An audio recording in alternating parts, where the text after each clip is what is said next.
On this episode of MythBusters, In every generation, a myth comes along that does not thrill us. Adam and Jamie get wrapped up in their biggest build yet I don't often say this, but it's looking to be nigh impossible to pull this off. as they find out that making a flying raft is not all plain sailing. And speaking of planes, Do cell phones cause airplanes to crash? Carrie, Tori, and Grant tackle a traveler's tale with a familiar ring. Needles all over the place. And 3, 2, 1. Who are the MythBusters? Adam Savage and Jamie Heineman. This is gonna kill you. Between them, over 30 years special effects experience. That's what I'm talking about! Joining them, Tori Belleci, Very excited about this. Carrie Byron, Look, he cracked into his skull. and Grant Imahara. Don't say anything. They don't just tell the myths, they put them to the test.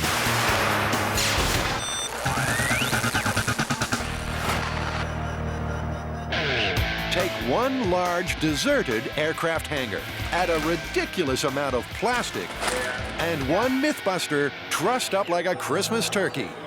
This wins as the strangest position I've ever been in on the show.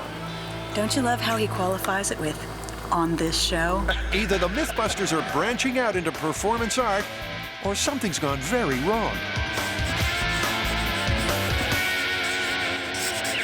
Adam, what myth do we have this time? Well, this one is pretty darn simple. It comes right off the MythBuster fan site. And it is simply that if you fill a raft with helium, that you could actually fly on that raft. Whoa, whoa, whoa, hold it right there. What did you say? That if you fill a raft with helium, that you could actually fly on that raft. That's what I thought you said. Well, on the face of it, I'm not so sure about this one, but there's only one way to find out. So, what is the plan? Well, I figured we should start small. We've got a little inflatable dinghy. Maybe we can fill that up with helium and see what happens. As we know, helium holds a special place in a MythBuster's heart. It helped Adam hover. I'd rather just stay under 100 feet, thank you, over. It carried a cute kid. You ready? Oh my gosh! And it came wrapped in pigskin when the guys took a punt on a helium football. But now they'll use helium to try and make one of their inflatables fly. And if that doesn't work, this being MythBusters, they'll build their own helium-filled flying machine. Deflation. And the initial inflatable they're going to try is the MythBusters dinghy. Before any helium hovering happens, the deflated dinghy is first wave. Take it on up. Okay, exactly 72. That's what the scale looks like to me. Then it's filled with air. Set vacuums to blow. I love it. Isn't it great how Adam finds delight in the tiniest thing? Look at that. Yeah. Jamie, however, is a much tougher audience. This is good. Next, they work out the volume of the inflated dinghy. 20.5. Okay, so 20.5 cubic feet. Then they let the air out All right, here's your helium. and put the helium in. Okay, listen, just on the off chance, the very, very off chance this thing becomes lighter than air, I'm gonna sit in it while we fill it, okay? With the dinghy fit to burst with helium, Good. will it turn miraculously into a magic carpet? I'm gonna jump out, but get ready, hold on to the line in case it floats.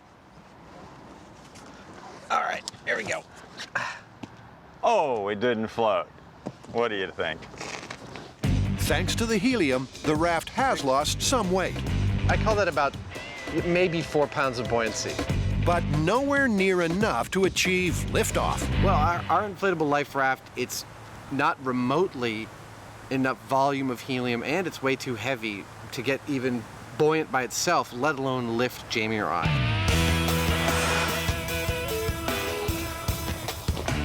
Well, Well, that didn't work very well. The helium only removed 4 pounds from its total weight. Yeah, no, it's obvious that if this is going to work, it has to be a raft that is much, much larger. It needs the volume of helium, and it has to lift one of us. So they drag out an airline life raft to go through the whole process again. 82 pounds? Yeah. Okay. This yellow peril is 8 times the size of the original dinghy, and filling it with helium reduces its weight by almost a quarter. It's 60 pounds. But they're still no closer to liftoff. While the guys ponder their next move, one question needs answering pronto, and that is, what's so special about this helium stuff anyway? Well, helium is the second lightest element, weighing just 0.17 grams per liter. By contrast, nitrogen, which makes up about 80% of the air we breathe, is 10 times heavier.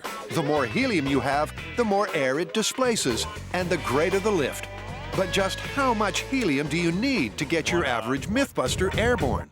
You know, I'm disappointed. I had higher hopes for that life raft. It's 25 feet in diameter, and it couldn't even lift itself filled with helium, let alone one of us. Well, we've got one more larger thing yet to try, and that's an escape slide from a commercial airliner. Oh, that's perfect. Yeah, it's I'm guessing at least double the volume of that life raft. All right, let's do that one. When we last saw the escape slide, it was drifting like a leaf towards Earth with Buster on board. Oh, look, it's sailing. Wow. So far. It was the smoothest ride he's ever had. Wow! Appears to be okay. What we want now is the reverse journey. Like in the myth, we wanted to rise up and fly away. The slide's volume measures 325 cubic feet, 15 times bigger than the dinghy. So let's deflate it and fill it with... No. Let's run it up to the truck and slide down. Boys will be boys. Oh, Jamie, you're so cynical. Adam just wants to demonstrate correct technique when using an escape slide. And that definitely ain't it. That is too much fun. Right, time for answers. Will 325 cubic feet of helium be enough to make the slide slip its moorings and ride the thermals? That's good. I can't help but noticing that even though it's tethered off, it ain't flying. That's it. Is that it? Yeah. Well, I'm looking at 121 pounds. That's just about 40 pounds lighter than the dead weight, which is pretty much exactly what the math said it should be. I think it might be time to pull the plug. That's fast. Oh my God, there's a lot of helium in the air. You know, I'm starting to think this myth is busted. But, you know, we can't leave it at that. In fact, we're just getting to the fun part right about now. Yeah, it's time to take the math we've gleaned from the rafts that we've filled with helium so far and calculate exactly the size of raft we need that is both seaworthy and that can fly you or me. Yeah, one of us has to get airborne.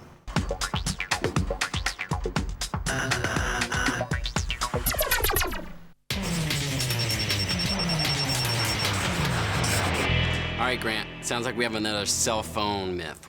This one is a conspiracy theory. The reason you can't use your cell phone on an airplane is not because it'll interfere with the in-flight instruments, but because it forces you to use the in-flight phone in the back of your seat. Ah, because it's way more expensive to use their phone than your cell phone. That's brilliant. Sounds like we get to crash a plane. No, we're not gonna crash a plane. Once upon a time, just being on an airplane was entertainment enough. These wide-eyed folk would never have guessed that one day flying would become so routine, so downright boring, passengers would need a host of electronic gadgets to help make the time fly. But in the name of safety, cell phone silence must be maintained at all times. Is it a ruse designed to force you to fork out for the seat phone? Or can a cell phone signal make your flight drop out of the sky? It seems to me that the biggest challenge you're going to face with this is not technical, it's legal. Yeah. Yeah, actually, it's illegal for us to take a working, switched-on cell phone into the air. However, it's not illegal for us to take a cell phone into a working cockpit and work with it on the ground. But that doesn't guarantee us any success of interference. So in typical MythBusters fashion, we're going to make our own cockpit and control all the variables, and then take that to an airport and see what happens to the signal. With a flight of fancy out of the question, Tori and Grant are going to build their very own working cockpit. And there's only one place a Mythbuster goes when he needs plane parts. Faith Aircraft in Sacramento is an Aladdin's cave of aeronautical offcuts. Where all the dead planes go. Mostly made up of Cessnas, Piper, Beech. Kenny Faith's already been our wingman on a couple of myths. A little while back, Adam paid him a visit when he got the urge to shred a plane. This aircraft cache also includes a load of pre-loved avionics. These are exactly what the guys will need to test the cell phone myth. Okay, well, here's the list, and most of these instruments are communication and navigation, things that were identified as something that a cell phone might interfere with. Gyro-stabilized magnetic compass system, VHF communications transceiver, navigation receiver, and VOR localized... Grant's got a flight deck shopping list to rival the Pentagon. GPS. But luckily, this second-hand supermarket's got the lot. These bits and pieces form a plane's ground-to-air communications. Power to Kenny, how much is this going to run us? Over? Too much. Houston, we have a problem. Abort mission. The high-tech avionics are really all they need to test this telephone tall tale. But these guys want to go that extra MythBusters mile and find a cockpit to put them in. It won't get off the ground, but at least it'll look authentic. We're getting some turbulence. This is the captain speaking. Yeah. We live like rock stars. Oh, that's pretty good. Easy to transport. I think it'd be a good choice for what you're trying to do. All right, so We'll take it. we're gonna give it some 28-inch rims, dual woofers in the back, All gold inlay. a DVD player. This thing's gonna be tight. With the cockpit picked up onto the pickup, the myth-busting can soon begin. But first, the boys have been digging up a bit of history.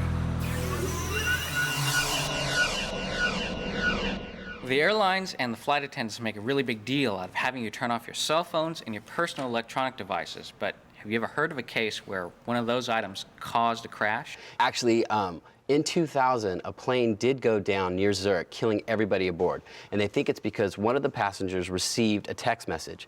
And then following that, another passenger made a cell phone call. And they know this because they recovered the data from the crash, and they showed that the instrumentation went wrong at the time of the calls.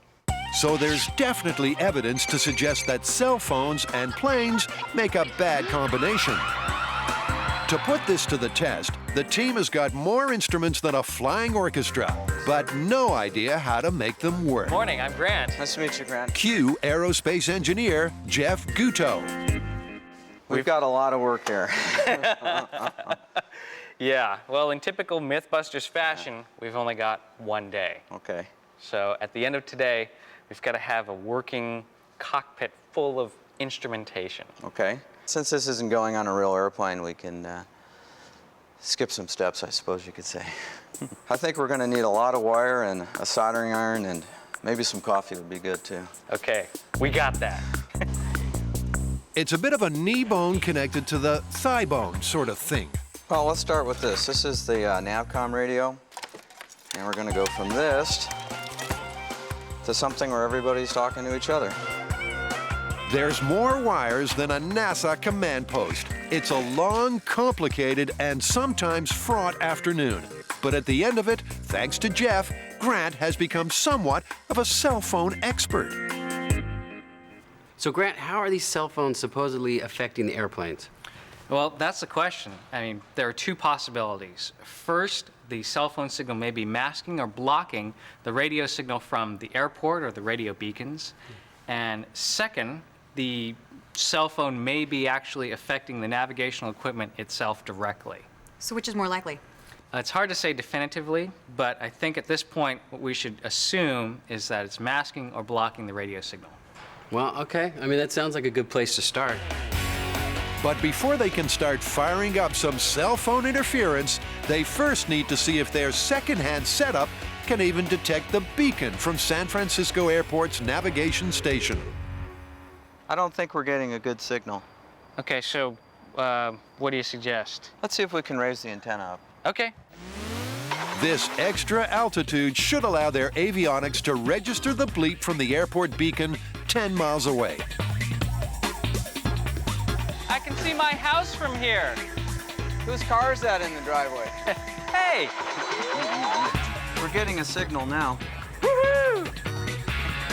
The signal that we're getting is the San Francisco VOR navigation station. So this tells us how many degrees bearing we are to the station. It tells the pilot where he is relative to the station. Thanks to Jeff, the avionics seem to be all systems go. How this VOR gauge responds to cell phones will be crucial. All right, we're gonna go in and talk some more electronic stuff. So we'll see you in a bit. Now let me down. Is this about that $5 I owed from lunch?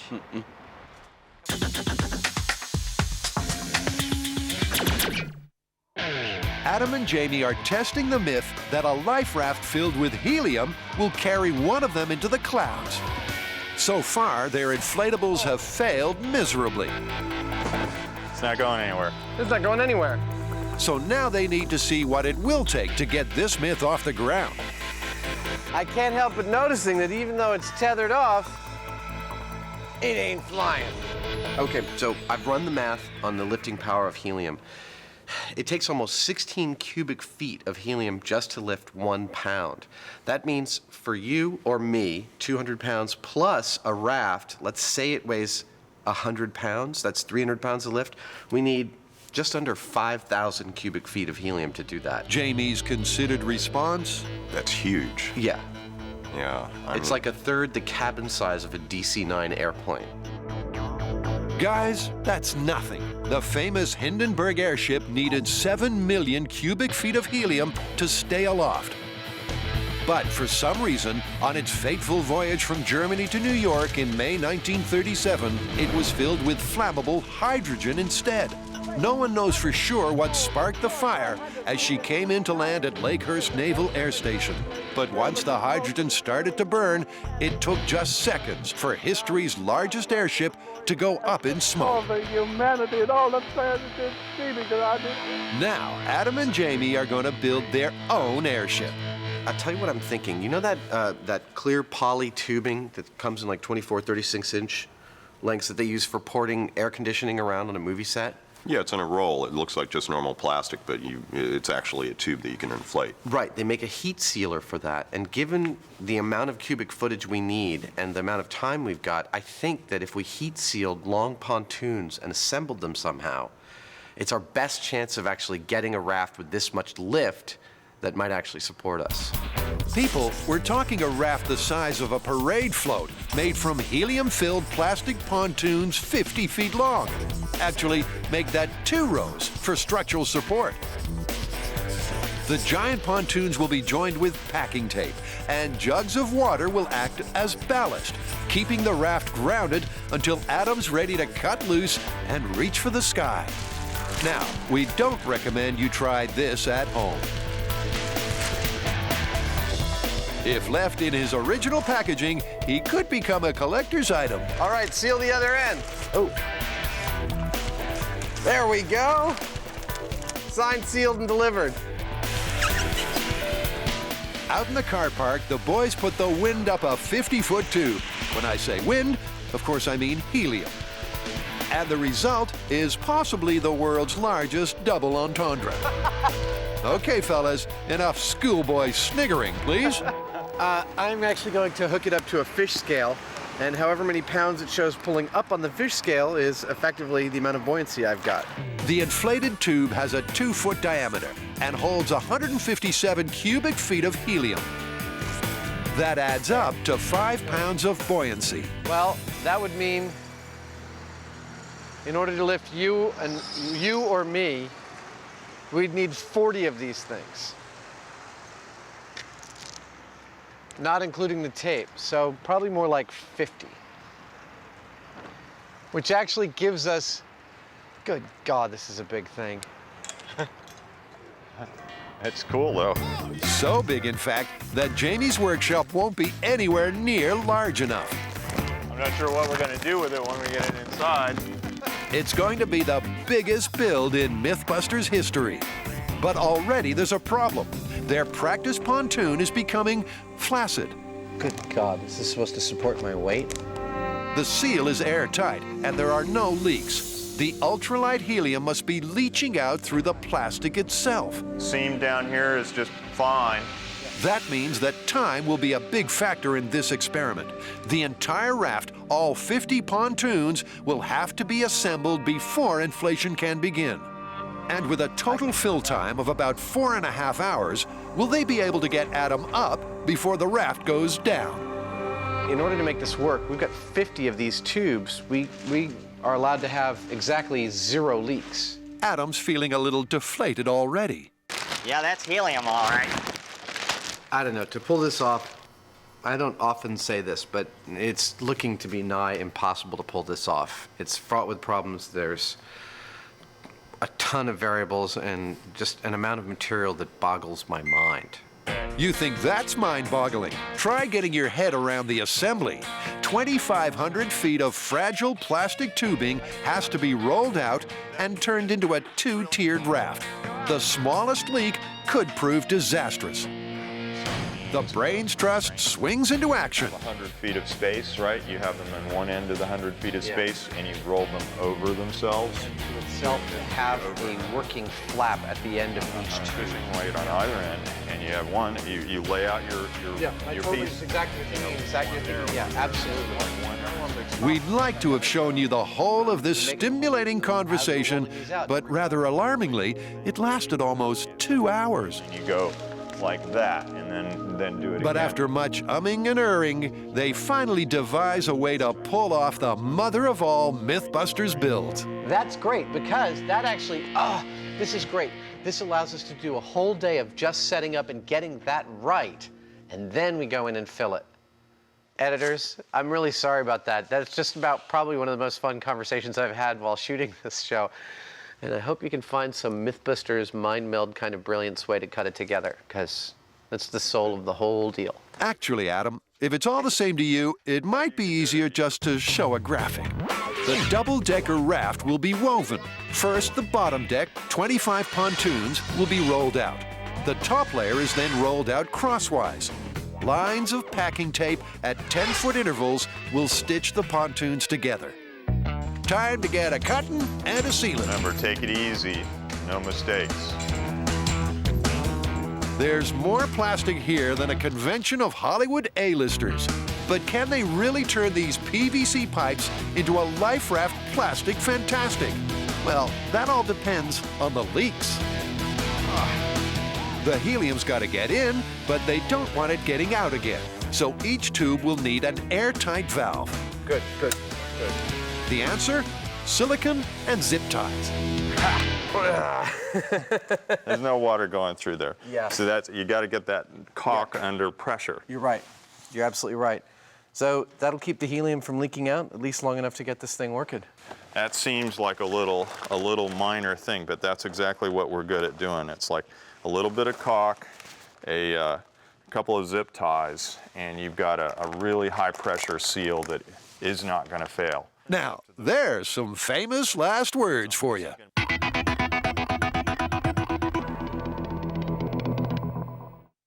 Frequent flyers all know they must switch off their cell phones once on board.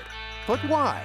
Is it a ruse designed to benefit the providers of costly seat phones? Or is it just downright dangerous? Can a cell phone's RF signal disrupt vital ground-to-air communication and cause a plane malfunction? Grant's got a bunch of working cockpit components, so it's time to put this conspiracy theory to the test. The key to busting this myth lies in the invisible realm of radio frequencies. And because they're invisible, they make for really bad television. Unless you happen to have a spectrum analyzer. Everything electronic, to a certain extent, emits radio frequency radiation, be it a CD player or personal gaming device or cell phone. And using this box, we can tell what frequencies it's putting out and how much power that is. And to do that, he'll need a clean experimental space, a place where stray frequencies can't get in. So that is pretty clean. And the very last thing is my radio mic here, which I'll switch off. And that is a pretty clean spectrum. I kind of think we should do our tests in here. For even more RF protection, he builds a Faraday cage to go inside the container. A Faraday cage is a box made out of brass mesh, which blocks radio frequencies. So it should be ideal for this myth. Grant will use the spectrum analyzer to see how much RF a cell phone puts out. He's also going to test a few other devices often found in a plane seat pockets. A CD player, an MP3 player, and a portable game. They barely register. But watch what happens when he makes a call. See that peak? That is the power output of a cell phone. And that is something that is more likely than anything else to interfere with the aircraft electronics. Now, with a little help from aerospace engineer Jeff Guto, they'll simulate communication between airport and plane using their spare parts avionics and this device, a ramp tester. And an avionics shop would use this to test the instruments that the pilot uses to land the aircraft. So this one box duplicates all the signals that would be broadcast from the ground. That's correct. And they'll try to disrupt that communication by broadcasting RF from a cell phone signal generator. What's the difference between that and, say, turning my phone on? Well, a huge amount of power. So what we're going to do is we're not going to use all of this power to simulate the cell phone, just the amount that a cell phone would put out. But if that doesn't work, we have the extra power to say, well, what would it take to affect the instruments? Will this machine give us brain tumors 25 times faster?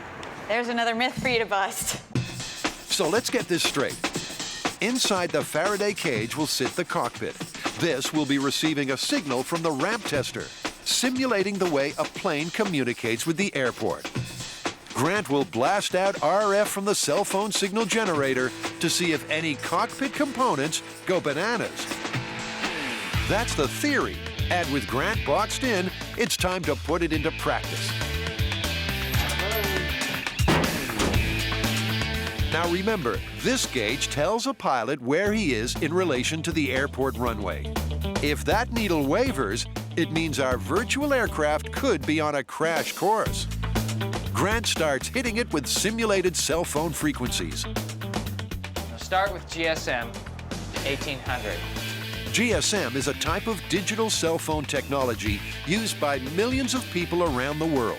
The flag still says 2, and I have no needle deflection. No response. Grant ups the power. Ramping up the amplitude. Is our plane still flying?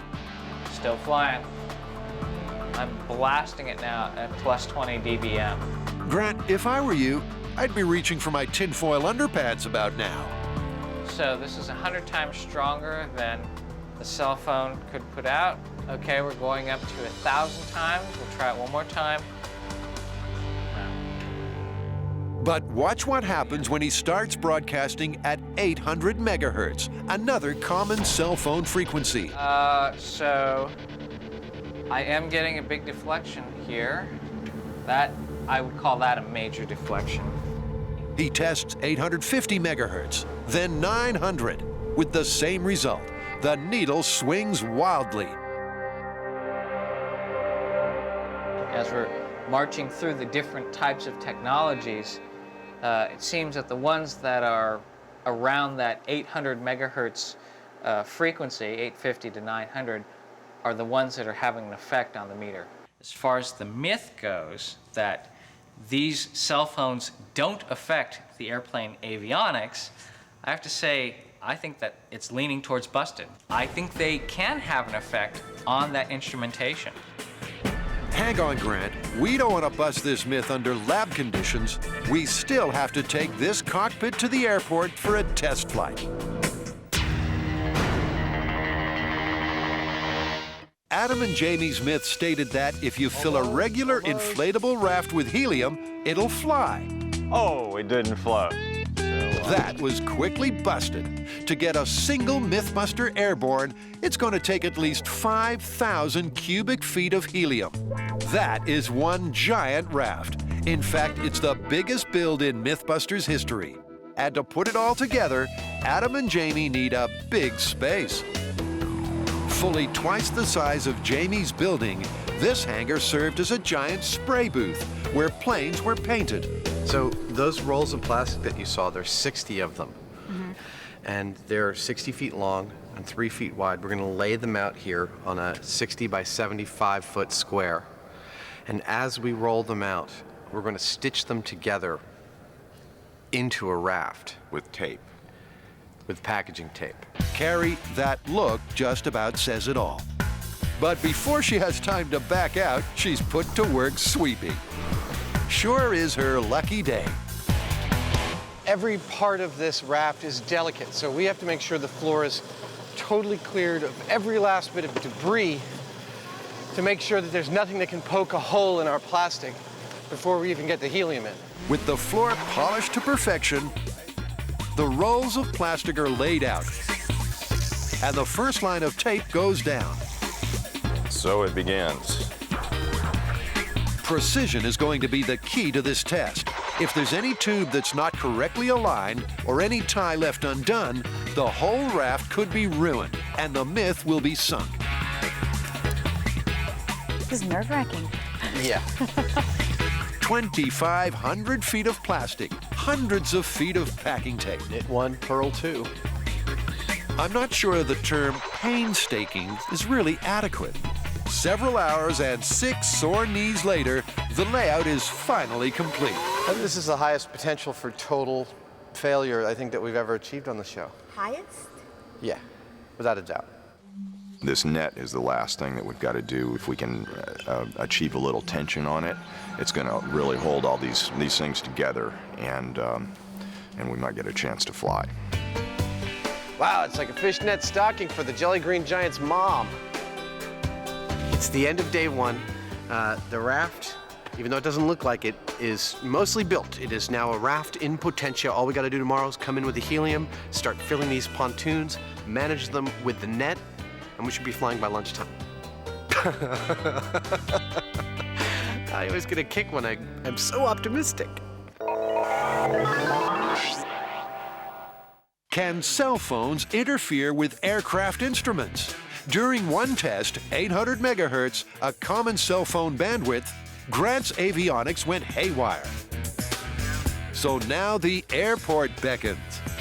All right, so we did the experiments in the Faraday cage. The cell phone affects the avionics. Do we have to go to the airport? Why? Our viewers are not going to be convinced unless we have the most realistic scenario we can, a moving platform in a real environment. Plus, while the ramp tester is a really good diagnostic tool for the bench, there are a few signals that you can only get at the airport. Well, sweet. I guess we'll strap that airplane to the back of the truck and take you for a ride. It'll look cool. Oh, great. Sounds like a delicate job for Tori.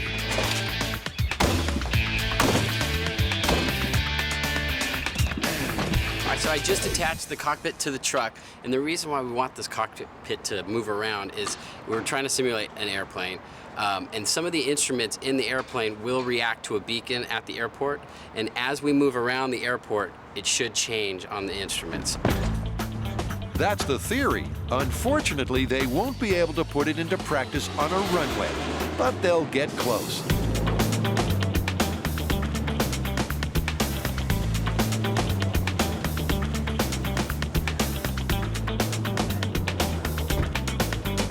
Cool! This place is perfect. Oh, yeah. We got planes coming in constantly. We got a big, long parking lot we can drive around in. We're right on the approach pattern. It's perfect. As far as flight simulators go, this isn't what you'd call state-of-the-art. Top Gun Grant's in the hot seat as the cockpit taxis around the car park, receiving a real signal from the airport's navigation beacon. He'll blast the instruments with RF from the cell phone simulator. Ready, chucks away. We're clear for takeoff. But as soon as our pilot picks up speed, there's a problem. It seems Grant's flying through the Bermuda Triangle. What's going on back there, G-Force? Needles all over the place. Yeah, it's really hard to center. As we're moving around, the needle's swinging back and forth, and the nav flag is popping up. And that's before the cell phone signals have even started. We're gonna need a pretty stable reading here in order to tell if it's the cell phone doing it or what.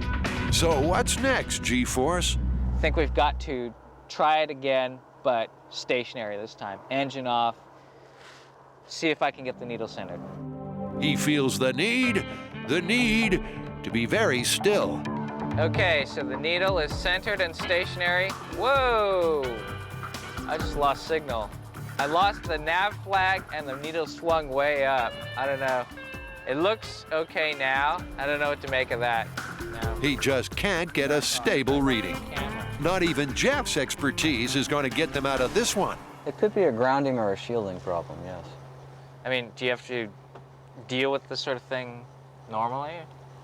Well, normally when you do an avionics installation in an aircraft, it's done to a little bit better standards. This is our cockpit. It's not wired, totally like a real plane. We're getting a lot of interference because we're on the ground. I mean, the obvious solution would be to get a real plane and test it with some cell phones. Just as well, the MythBusters always plan ahead. This sleek bird's been waiting in the wings just in case their homemade plane crashed and burned. I know you guys wanted to see us in the air testing this, but we can't. It's illegal. We tried our best to be able to get a commercial airline, even a charter airline, even a private plane to get us up in the air with a cell phone. It's federal law. They can't run this myth in the air, but under controlled conditions, they can try a test on the tarmac. As soon as I get one of these, I can start dating supermodels. How you doing? Tom Benvenuto is Vice President of Flight Operations at Sunset Aviation. Is this one yours? This is ours. This is the Hawker 800 XP. Wow. It's 2003. It's a mid-size corporate jet. It sits 8 people. You and 7 of your friends. Yeah, that's right. Supermodels. That's right. That's right. Now, guys, with all due respect, this is a cockpit. A glass cockpit, they call it. Top-of-the-line avionics, computers, LCD displays. Not a gauge in sight. We also have the land-based navigational aids. All that can be affected, apparently the so-called, the experts say, apparently be affected by outside signals, such as cell phones, any type of electronic devices. In fact, according to maintenance manager Mike Corrigan, aircraft instruments can sometimes interfere with each other. We have a problem sometimes where with a strobe light, as it fires, we'll turn components on and off, simply from the radiation from the wire, from the power going back to the light. If you have an electronic component wire sitting next to it or crossing it, it can pick that signal up, turn the unit on, turn the unit off. And that's why modern aircraft like the Hawker are so heavily shielded. All this, because there's a bazillion miles of wires flowing through this aircraft, are all shielded. And whatever RF signal that may come in conflict with the aircraft technically shouldn't affect the aircraft. We'll see about that, Tom. The size of this antenna was making the airplane guys a little nervous out there. Regulations mightn't allow the test to happen in the air, but ground-to-air communications begin even before takeoff. So the Hawker will sit on the tarmac, receiving a full range of radio signals, while Grant attempts some cell phone sabotage. For our test, I have several older cell phones that we're trying out. Some analog, I've got a PCS phone, different technologies. All of these are operating, except for the PCS, in the 800 to 900 megahertz band.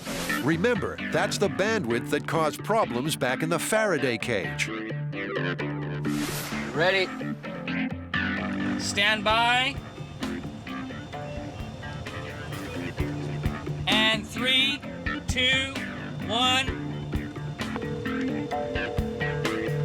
And nothing's happening. This is a PCS phone operating at 1.85 gigahertz. In 3, 2, 1. Nothing. Nothing. Okay, this is cell phone number 3. Transmitting at 850 megahertz. None of the phones has any effect on ground-to-air communication. He tries amplifying the signals using the cell phone signal generator. Seeing any result? Nope. Nope. Not a flicker, not a flash, not a blink. This airplane is built very well. It's rock solid, this airplane. Rock solid and seemingly impenetrable. The team keeps testing, but if this pattern continues, the seat phone conspiracy theory is looking shaky. All right, we're ready. Well, the conspiracy theorists have it right on one point. It is more expensive to use the in-flight phone than it is your cell phone. Now, why is it so expensive? That's because it's a dedicated system, and it works in 2 ways. If you're over land, the hardwired phone goes to a transmitter in the belly of the plane. That then talks to one of 135 land-based radio towers. And even more complicated, if you're over water, it has to bounce off a satellite and back down to a tower. So it's really expensive because it's a specialized, dedicated system. And what's more, seat phones are safe. In no way do they interfere with a plane's avionics. Can the same be said of the cell phone? Well, back at Ground Zero, all of the cell phones have been tested, and none have affected any instruments. So why won't airlines let you use them? Well, it seems to be a case of better to be safe than sorry. There are so many systems on the plane, they would have to all be tested to make sure, and you're talking about millions of dollars worth of testing. So they just don't want to take any chances. They don't want to take any chances. And a new cell phone comes out every month. Yeah. New cell phone, different frequency. But before they wrap this up, Tori's got one more burning question. So, Tom, when you're not working, do you ever sneak this out just for your own personal fun? Just between you and me? No. All jokes aside, this myth is no laughing matter. But what's the verdict? Can cell phones spiral out of control? All right.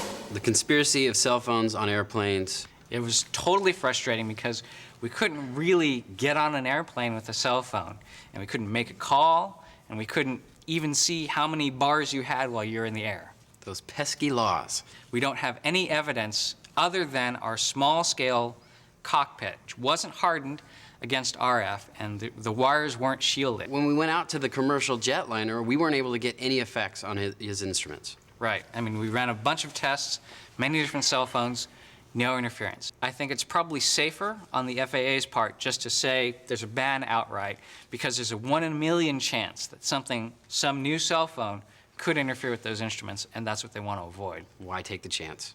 So this one's busted. I say it's busted.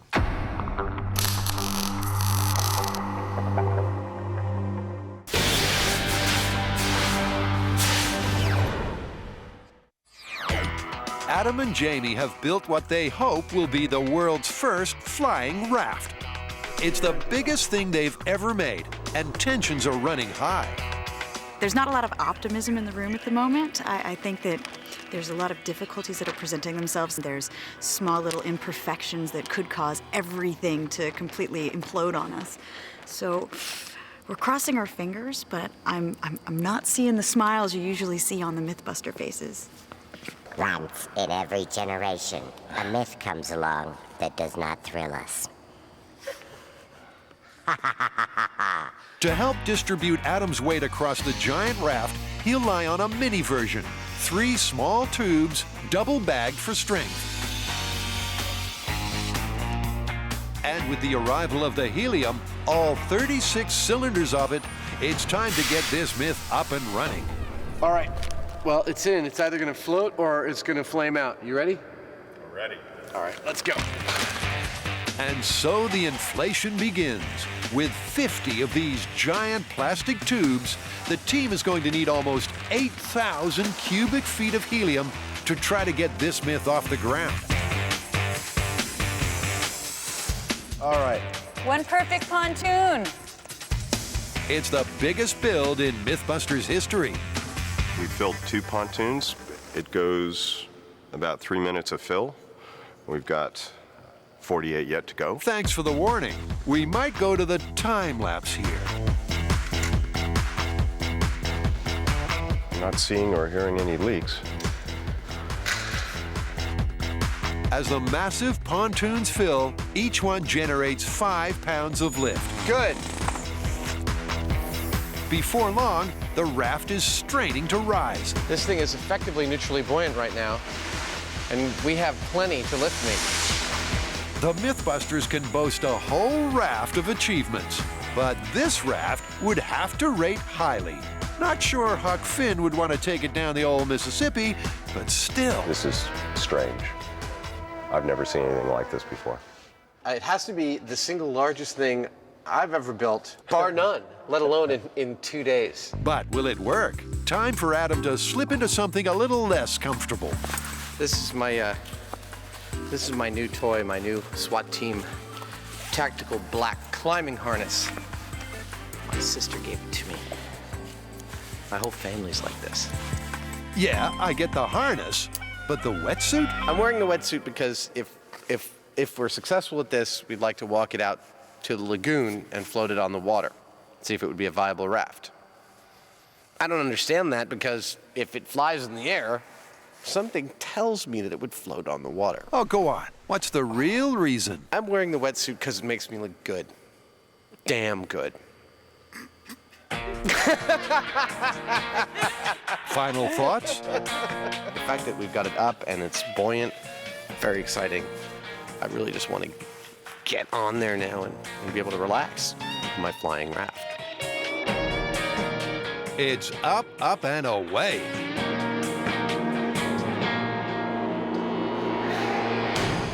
Good, good. Okay, lower. With Adam in position on the mattress, Carrie starts dumping the ballast. But straight away, there's a problem. You better cut the other side a little bit. Without the ballast, one side of the raft suddenly takes to the skies. And Adam begins to slip off his mattress. Okay, stop. Don't cut anymore. Okay.